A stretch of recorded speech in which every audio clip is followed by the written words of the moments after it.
Matthieu, chapitre 7, le Seigneur nous donne une très grande promesse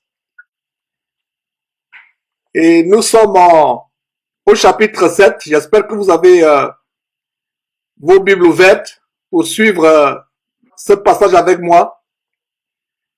Et il y a 3 chapitres que nous appelons communément le sermon sur la montagne.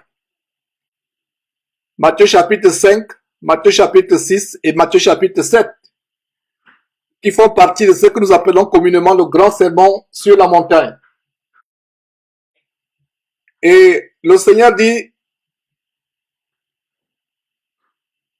au chapitre 7, verset 7, et c'est une très grande promesse, demandez et l'on vous donnera, cherchez et vous trouverez, frappez et l'on vous ouvrira. On a commencé une série sur tout ce que le Seigneur Jésus-Christ a enseigné. Et je pense que ce passage ferait partie d'une bonne partie. Et je pense que voilà un verset qui devrait faire partie de la partie 15, qui nous montre comment nous devons avoir l'assurance que quand nous demandons quelque chose à Dieu, nous le recevons. Donc, demandez et l'on vous donnera, cherchez et vous trouverez, frappez et l'on vous ouvrira. Et comme ce verset que je mentionne, que j'aime beaucoup mentionner, Nombre chapitre 23, verset 19, qui dit « Dieu n'est pas un homme pour mentir, ni fils d'un homme pour se repentir. Ce qu'il a dit, ne le fera-t-il pas? Ce qu'il a déclaré, ne l'exécutera-t-il pas? Dieu est merveilleux. Il veille sur sa parole pour l'exécuter. Il veille sur sa parole pour l'exécuter. » Qu'est-ce que nous devons faire? Nous devons avoir l'assurance que ce que Dieu nous a promis, il peut aussi l'accomplir. Dieu veille sur sa parole. Et comme je prenais l'exemple de Job, comment Job était arrivé au point où il a tout perdu en un seul jour. Tous ses enfants sont morts. Ses 7 garçons, ses 7 fils et 3 filles. 10 enfants sont morts, frappés en un seul jour. Il a tout perdu. Toutes ses possessions, ses richesses, son bétail, ses grandes possessions, il a tout perdu en un seul jour. Et comme si cela ne suffisait pas, Dieu a permis à notre ennemi, le diable, de le frapper de la plante des pieds jusqu'au sommet de la tête avec un cancer de la peau. Malgré le fait que le corps de Job pourrissait, Job n'a pas fléchi dans sa foi. Job avait l'assurance que tout ce que Dieu a promis, il peut l'accomplir. Il savait que sa vie est entre les mains de Dieu. Il est arrivé au point où il savait que sa vie est entre les mains de Dieu. Alors c'est la même attitude que nous devons avoir aujourd'hui. Savoir que si nous sommes en vie, c'est par la grâce de Dieu. Que ce soit ici aux États-Unis, que ce soit au Canada, à travers le monde, en Afrique, aux Antilles, en Haïti, beaucoup de personnes sont mortes aujourd'hui. Et parmi ces personnes qui sont mortes, il y a même des personnes qui sont peut-être mieux que nous, meilleures que nous le sommes. Mais Dieu a permis que vous et moi nous soyons en vie aujourd'hui et c'est une très grande grâce. Cette grâce, nous devons la recevoir d'abord avec action de grâce. Nous devons commencer à dire, Seigneur Dieu, je te rends grâce pour la vie que tu m'as conservée aujourd'hui. Je te rends grâce pour le souffle de vie que tu m'as conservé aujourd'hui. Beaucoup de personnes sont mortes, mais je suis en vie. Bien de fois, nous pensons que notre situation est tellement désastreuse, lamentable. Mais si on se confronte à d'autres personnes, on va se rendre compte qu'on est meilleur, on est mieux. Le fait qu'on ait le souffle de vie doit être une occasion de rendre grâce à Dieu. Alors ce verset qui nous dit, demandez et l'on vous donnera, cherchez et vous trouverez, frappez et l'on vous ouvrira. À qui demandons-nous les choses? C'est à Dieu que nous demandons les choses. le Seigneur Jésus a promis que tout ce que nous demanderons en son nom, il le fera afin que son Père, Dieu notre Père qui est son Père, soit glorifié en lui. Quand nous prions, tout ce que nous demandons à Dieu, c'est pour que sa gloire se manifeste dans l'exaucement. Même au milieu de la maladie, même au milieu des perturbations dans la famille, que ce soit au niveau du travail, nous devons reconnaître que la grâce de Dieu se manifestera pour sa gloire. La délivrance, la guérison, l'exaucement se manifesteront pour la gloire de Dieu. Verset 7, demandez et l'on vous donnera, cherchez et vous trouverez, frappez et l'on vous ouvrira. Alors, c'est vraiment une très grande joie de savoir que nous avons cette promesse. Et chaque fois que nous allons à Dieu dans la prière, il va nous exaucer. Il y a ce grand verset que j'aime beaucoup, qui est dans Philippiens chapitre 4. Notez ce verset, c'est un très grand verset. Philippiens chapitre 4, qui nous donne l'assurance, la même assurance que nous avons sur la base de Matthieu chapitre 7. Vous voyez comme la parole de Dieu s'agence comme les maillons d'une chaîne.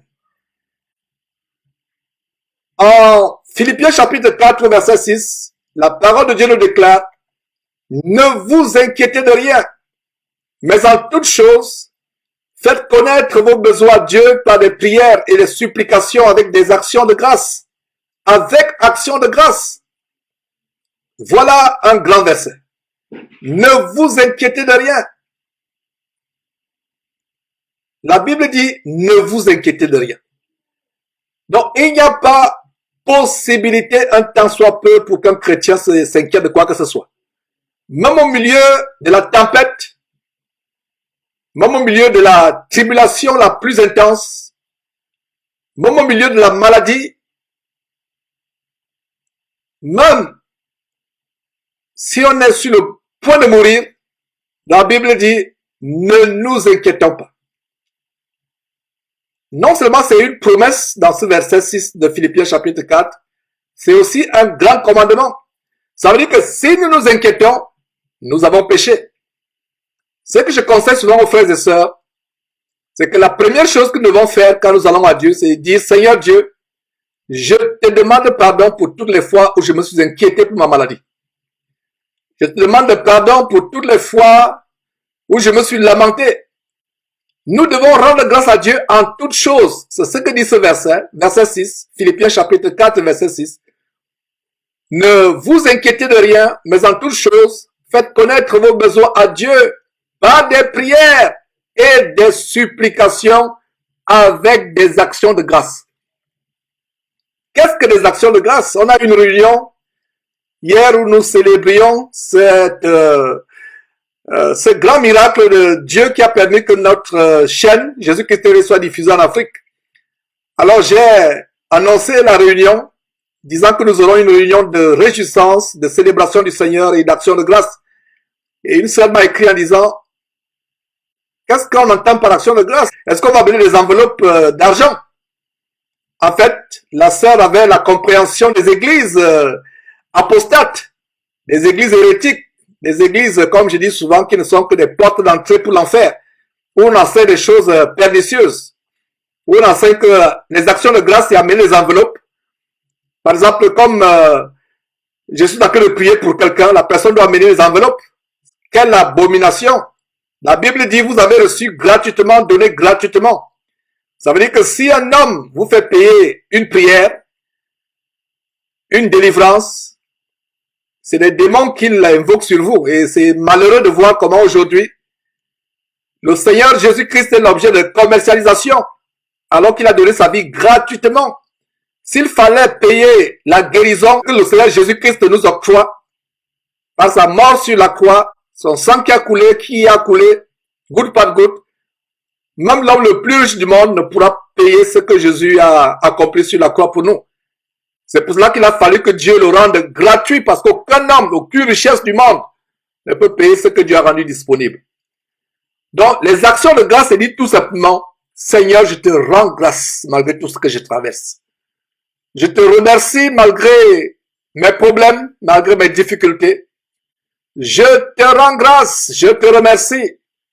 Même si ma vie dépérit, même si ma vie s'en va en fumée, même si mon corps est en lambeaux, je te rends grâce. Je ne m'inquiète de rien parce que tu es le terre de la vie. Les hôpitaux et les médecins soignent, mais ne peuvent pas guérir. Dieu nous guérit, c'est le seul guérisseur. Non seulement il nous guérit physiquement, il nous guérit même jusqu'à notre âme. Parce que le Seigneur Jésus-Christ nous montre comment notre âme est précieuse. C'est dommage que les gens aujourd'hui sont prêts à vendre leur âme au diable pour des choses passagères, éphémères de la terre. Notre âme est tellement précieuse aux yeux de Dieu.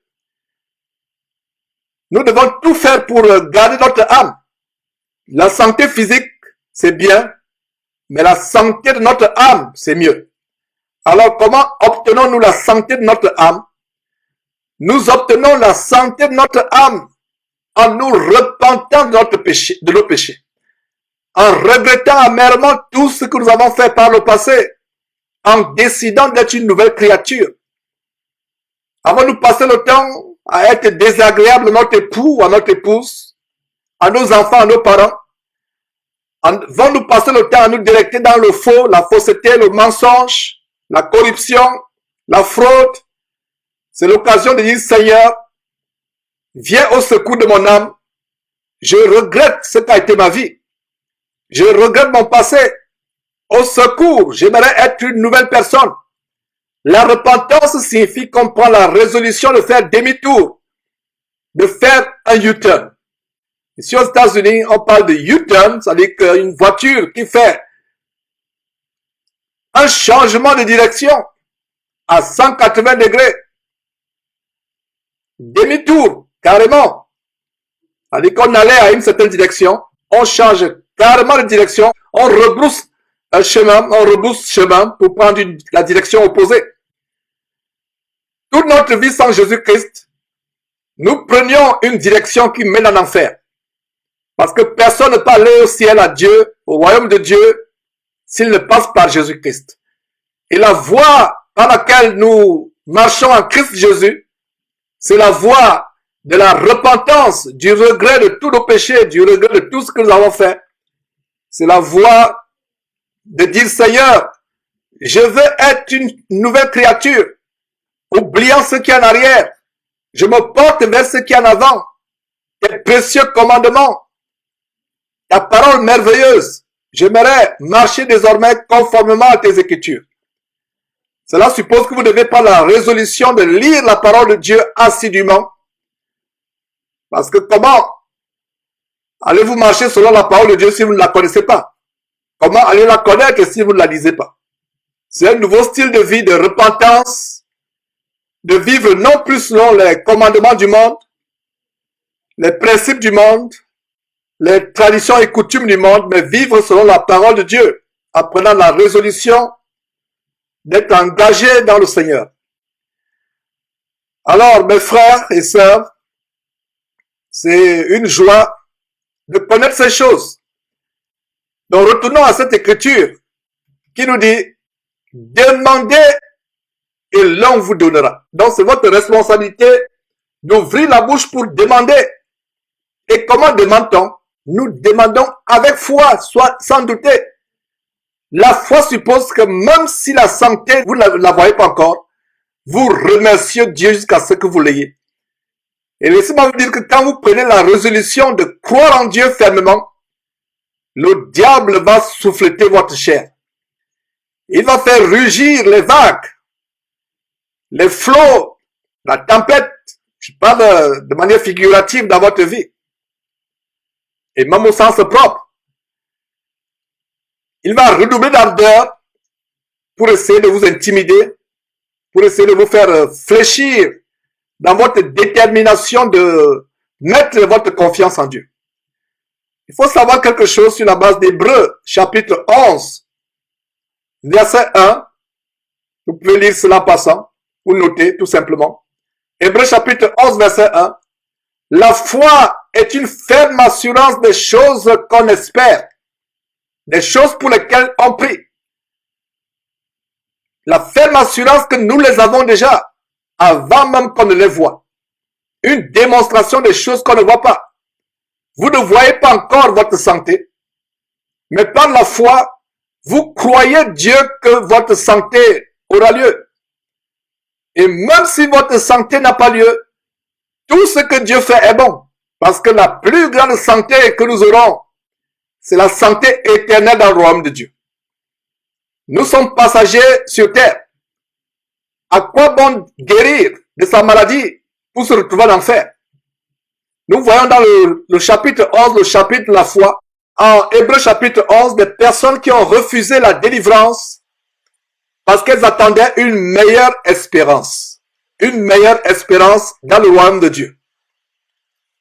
À quoi sert-il pour un homme d'être ressuscité des morts, d'être guéri du cancer, du sida, de toutes les maladies inimaginables ou imaginables, si plus tard la personne va se retrouver en enfer? Notre plus grande espérance, c'est d'avoir part au royaume de Dieu éternellement. C'est ça à quoi tout chrétien doit languir.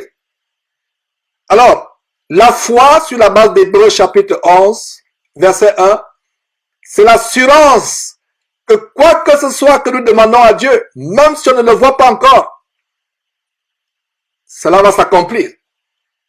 Et quelques versets plus tard, toujours dans Hébreux chapitre 11, au verset 6, il est dit, sans la foi, il est impossible, absolument impossible d'être agréable à Dieu. Parce qu'il faut que celui qui s'approche de Dieu croit que Dieu existe et qu'il est le rémunérateur de ceux qui le recherchent. Beaucoup de chrétiens ne confessent pas le péché de manque de foi. Et le manque de foi se manifeste par le doute, la peur, l'inquiétude. Parce que douter, c'est insulter Dieu, c'est dire Dieu, tu es incapable de me guérir. Tu es incapable d'arranger ma situation familiale avec mon épouse, mon époux, mes enfants. Dans mon travail, tu es incapable. Voilà ce que c'est la foi. Nous minimisons souvent le manque de foi. Quand on parle de péché, on voit l'adultère, le meurtre, l'homosexualité ou le lesbianisme, le mensonge, le vol. C'est vrai, c'est des grands péchés. Mais un des plus grands péchés, c'est douter de Dieu. C'est douter que Dieu peut vous délivrer. C'est douter que Dieu peut vous guérir. Nous devons, en tant que croyants, nous approcher de Dieu avec assurance chaque jour. Ne pas regarder aux choses physiques, mais regarder aux choses spirituelles. Et les choses spirituelles, ce sont les promesses de la parole de Dieu, comme ce que je lis en Matthieu chapitre 7, verset 7 qui dit, demandez et l'on vous donnera. Le Seigneur Jésus-Christ fait référence à son Père. Demandez à mon Père, il vous donnera. Cherchez. Cherchez. Et quand le Seigneur dit chercher, il y a une bonne référence de quoi chercher en premier lieu. C'est en Matthieu chapitre 6, verset 33, où le Seigneur dit, cherchez premièrement le royaume et la justice de Dieu et toutes ces choses matérielles qui préoccupent les hommes, vous seront données par-dessus. Je vous ai toujours dit qu'il y a 3 chapitres dans la parole de Dieu, Matthieu chapitre 5, chapitre 6, chapitre 7, qui sont ce qu'on appelle communément ce grand sermon du Seigneur Jésus sur le mont des Oliviers. Il a des grandes révélations, en fait c'est le condensé des grands enseignements du Seigneur Jésus-Christ. Il faut constamment lire ces 3 chapitres. C'est vraiment mieux de les lire ne serait-ce qu'une fois par mois. Matthieu chapitre 5, 6 et 7. Aujourd'hui, nous sommes dans le cadre de cette exhortation improvisée, dans le chapitre 7. Mais au chapitre 6, nous avons la révélation de qu'est-ce qu'il faut chercher en premier lieu. Matthieu chapitre 6, verset 33. Cherchez premièrement l'argent. Non, non, non, non, non. Cherchez premièrement la tranquillité dans le couple. Non, non, non, non, non. Cherchez premièrement la promotion au travail. Non, non. Cherchez à être grand sur cette terre. Non, non, non, non, non. Matthieu chapitre 6, verset 33. Cherchez premièrement la justice et le royaume de Dieu. Et toutes ces choses vous seront données par-dessus. Donc quand on revient à Matthieu chapitre 7, verset 7, demandez et l'on vous donnera. Cherchez et vous trouverez. Donc le chercher ici fait référence à ce que nous devons chercher par-dessus toutes choses sur la base de Matthieu chapitre 6, verset 33. La justice de Dieu, être juste devant Dieu, être justifié par le sang de Jésus-Christ, être racheté de nos péchés, être sauvé de l'enfer, du feu éternel qui ne s'éteindra point. Voilà ce que nous devons rechercher, la justification, le salut de nos âmes, l'affranchissement sur le plan spirituel, passer des ténèbres à la lumière. Voilà ce que nous cherchons. Et quand nous cherchons ces choses, cela réjouit le cœur de Dieu. J'imagine comment Dieu est tellement fatigué, entre guillemets, de recevoir les requêtes de prière telles que je veux guérir, je veux que tu changes mon enfant, que tu changes mes enfants, je veux une promotion au travail, je veux ceci, je veux cela. Donc, au milieu de ces millions de prières à travers le monde où les gens demandent à Dieu des choses matérielles, physiques, si vous vous demandez à Dieu quelque chose de spirituel tel que le rachat de votre âme, votre salut, la rémission des péchés, la repentance, cela réjouit le cœur de Dieu. Et je peux vous garantir que Dieu vous exauce sur le champ. Sur le champ. Parce que c'est ce genre de prière qui lui font fondre le cœur. Voilà le genre de prière qui touche le cœur de Dieu. Qui fonde le cœur de Dieu. C'est la raison pour laquelle encore ce verset, Matthieu chapitre 6, verset 33. Cherchez premièrement le royaume et la justice de Dieu. Cherchez. Voyez comment nous mettons ces deux versets ensemble. Matthieu chapitre 7, verset 7, où il a dit demandez et l'on vous donnera. Cherchez et vous trouverez. Frappez et l'on vous ouvrira. Donc le mot chercher ici se comprend à la lumière de Matthieu chapitre 6, verset 33, à savoir cherchez premièrement le royaume et la justice de Dieu et toutes les choses vous seront données par-dessus. Par-dessus, c'est le bonus. Comment je comprends ce verset, Matthieu chapitre 6, verset 33? Ce verset qui dit que toutes choses seront données par-dessus. C'est comme une glace, que nous appelons ici aux États-Unis ice cream, une glace, soit au chocolat, soit à la vanille. Ce qui fait votre glace, c'est, je ne sais pas comment on appelle en français, on appelle en anglais cone, là où on remplit, là où on remplit la glace. Alors, les petites paillettes qu'on met au-dessus, c'est immatériel, n'est-ce pas? Peut-être c'est pour titiller votre appétit, mais c'est immatériel. Vous avez votre glace qui est faite de, je sais pas comment on appelle ça en français, cone en anglais, qui est une sorte d'entonnoir où on va, qui est comme un biscuit, on va remplir votre glace. Et c'est ça, figurativement parlant, le fondement du royaume de Dieu. Alors, tout ce qu'on met en dessus, soit quelques paillettes, je ne sais pas, quelques croûtes ou je ne sais pas de quoi qu'on met au-dessus, c'est du superflu. Nous sommes de passage sur cette terre, avoir un travail, une maison, une voiture, des vêtements, ça c'est du superflu. Est-ce que le Seigneur peut pouvoir à ces choses? Bien sûr. Est-ce que le Seigneur peut nous guérir d'une infirmité, d'une maladie? Bien sûr. Est-ce que le Seigneur peut exaucer les prières concernant des choses purement matérielles? Bien sûr. Mais cela, le Seigneur parle de par-dessus. C'est subsidiaire, ce n'est pas principal. Le principal, c'est d'avoir le salut de son âme.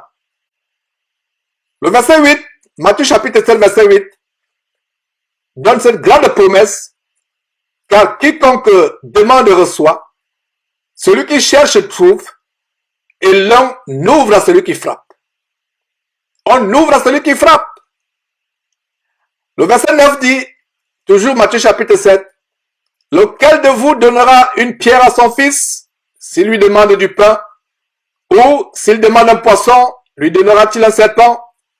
Verset 11, si donc, méchant comme vous l'êtes, vous savez donner de bonnes choses à vos enfants, à combien plus forte raison, votre Père qui est dans les cieux donnera-t-il de bonnes choses à ceux qui le lui demandent? De bonnes choses. Quelle est la meilleure chose?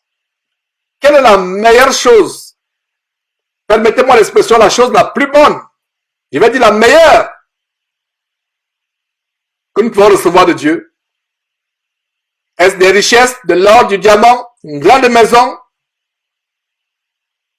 des grosses voitures de luxe, des comptes en banque bien fournis? Non, non, non, non, non, c'est pas ça. Les bonnes choses ici, c'est d'abord le salut de notre âme. Les choses spirituelles, les dons spirituels. Voilà les bonnes choses que nous recevons de Dieu. La paix, la paix, la paix. Voilà une bonne chose. Comme Jésus avait dit à ses disciples, je vous donne ma paix. Je ne vous la donne pas comme le monde donne. Parce que la paix du monde, c'est que je suis en bonne santé. La paix du monde, c'est que j'ai eu une augmentation de salaire. La paix du monde, c'est que j'ai des enfants qui sont tous partis dans les meilleures universités et qui ont trouvé des maris et des femmes. La paix du monde, c'est que j'ai une bonne pension de retraite. J'ai un grand compte d'épargne. Je vais passer ma retraite avec mon épouse dans une île exotique jusqu'à ce que la mort nous frappe. Ça, c'est la paix du monde. Mais la paix du monde n'a rien à voir avec la paix de Dieu. La paix de Dieu, c'est avoir la quiétude, la tranquillité de cœur malgré la fournaise qu'on traverse, malgré la tempête dans laquelle on est plongé, malgré la maladie qui ronge notre cœur, notre corps, notre cœur n'est pas atteint. Voilà la vraie paix. Et c'est pour cela que Jésus disait, je ne vous donne pas ma paix comme le monde la donne. La paix du monde est fonction des choses matérielles. Comme je m'amuse souvent à le dire, les prix Nobel de paix manquent d'appétit, manquent de sommeil. Pourtant, ils reçoivent les prix Nobel de la paix. Voilà la paix du monde. La paix du monde, c'est fonction de vos distinctions académiques, des choses que vous avez réalisées. Vous avez été un grand défenseur des droits de l'homme. On vous donne la paix du monde, prix Nobel de la paix. Vous avez été un grand économiste, un grand chercheur. On vous donne la paix sur le monde, le prix Nobel de la paix. Mais la paix du Seigneur Jésus, c'est par la foi que nous l'obtenons. Et puis cet enseignement improvisé, comme vous l'écoutez, puisse produire le miracle de la paix véritable dans votre cœur. Au point où, quelle que soit la maladie qui vous persécute physiquement parlant, quel que soit le problème que vous traversez, que votre cœur soit à 37 degrés, à savoir dans un état de parfaite santé cardiaque. Vous êtes tranquille, vous vous confiez en Dieu. Et dans la partie précédente justement de cette série, tout ce que Jésus-Christ a enseigné, je démontrais comment une grande tempête s'est déchaînée dans la mer, au point où la barque se remplissait de flots. Les disciples et Jésus étaient sur le point de couler, mais lui, Jésus, dormait sur un coussin douillet. Il dormait dans l'eau, puisque la barque était remplie d'eau. Comment quelqu'un peut-il dormir dans une barque qui est remplie d'eau, sur un coussin? La révélation dans cette merveilleuse histoire, c'est que le Seigneur Jésus avait confiance à son Père. Contrairement au Seigneur Jésus, les disciples, charnels qu'ils étaient, se sont mis à crier, à se lamenter et à reprocher le Seigneur en lui disant, mais toi, tu dors alors que nous on est en train de sombrer. Il y a une grande leçon, un grand enseignement dans ce message, à savoir que nous devons développer cette attitude de mettre notre confiance en Dieu. La plus grande chose que Dieu aime, c'est quand on lui fait confiance à 100%. Même nous, dans les relations humaines, le manque de confiance n'est pas quelque chose d'agréable. Si quelqu'un ne vous fait pas confiance, cela va vous affliger. À supposer que vous avez un époux qui ne vous fait pas confiance, vous avez des enfants qui ne vous font pas confiance, un collègue de travail ou un patron qui ne vous fait pas confiance, ne seriez-vous pas affligé? Qu'en est-il de Dieu, le créateur de l'univers? Qu'en est-il de son Fils Jésus-Christ quand on ne leur fait pas confiance? Puis cette exhortation improvisée aujourd'hui vous amener à faire confiance à Dieu de tout votre cœur. Voilà comment la guérison spirituelle, la route vers le ciel nous est ouverte quand nous développons cette pratique de mettre notre confiance en Dieu sans douter, comme un petit enfant. C'est pour cela que le Seigneur Jésus disait, si vous ne devenez comme un petit enfant, vous ne verrez pas le royaume de Dieu, vous n'y entrerez pas. Le Seigneur Jésus nous a promis que tout ce que nous demanderons, cela nous sera donné. Le Seigneur Jésus nous a recommandé, sur la base de Matthieu chapitre 28, le dernier chapitre, vous pouvez lire à partir du verset 16, 19 à 20, d'enseigner aux gens d'observer ce qu'il enseignait. Et nous-mêmes devons d'abord observer cela. Et en tant que prédicateur de l'évangile, c'est notre devoir d'enseigner aux hommes de savoir demander les choses au Seigneur Jésus-Christ. Et comment nous demandons les choses au Seigneur Jésus-Christ? Nous demandons avec foi sans douter, avec une assurance inébranlable, qui ne vacille point, qui ne chancelle point. Une assurance ferme, c'est ça la véritable foi. Et le Seigneur promet, Matthieu chapitre 7, verset 7, demandez et l'on vous donnera. Cherchez. Qu'est-ce que nous cherchons? Réponse, Matthieu chapitre 6, verset 33. Nous cherchons d'abord le royaume de Dieu, la justice de Dieu, qui passe par la repentance, le changement de vie, la décision d'être une nouvelle créature, de vivre en étant agréable à Dieu. Voilà ce que nous faisons. Et quand nous demandons, nous avons l'assurance que nous allons recevoir. Alors c'était vraiment une grâce, une joie de partager ces grandes révélations. Regardez comment un petit verset, Matthieu chapitre 7, verset 7, peut avoir des révélations immenses. Qu'en est-il du verset 10 qui dit, verset 11, si méchant comme vous l'êtes, vous savez donner de bonnes choses à vos enfants, à combien plus forte raison votre Père qui est dans les cieux donnera-t-il de bonnes choses à ceux qui le lui demandent, à ceux qui les lui demandent. Donc gardons la foi, cultivons cette pratique de demander les choses à Dieu avec foi, cultivons cette pratique de chercher d'abord les choses d'en haut, cultivons cette pratique de constamment frapper à la porte du ciel. Et sur la base de Jean chapitre 10, Jésus est la porte du ciel. Vous pouvez aussi voir cela en Jean chapitre 4, verset 6 qui dit, je suis le chemin, la vie et la vérité. Nul ne va au Père que par moi.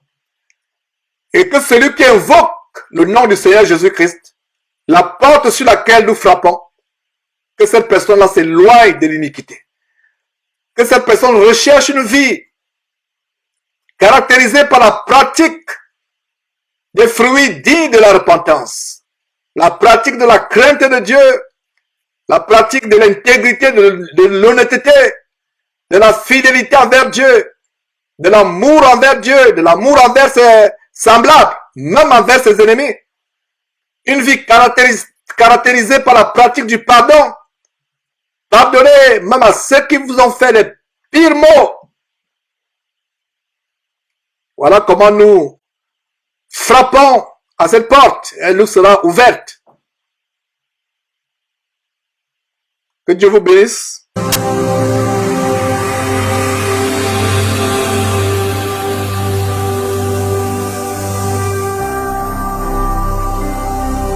Jésus-Christ TV. Vous connaîtrez la vérité et la vérité vous affranchira.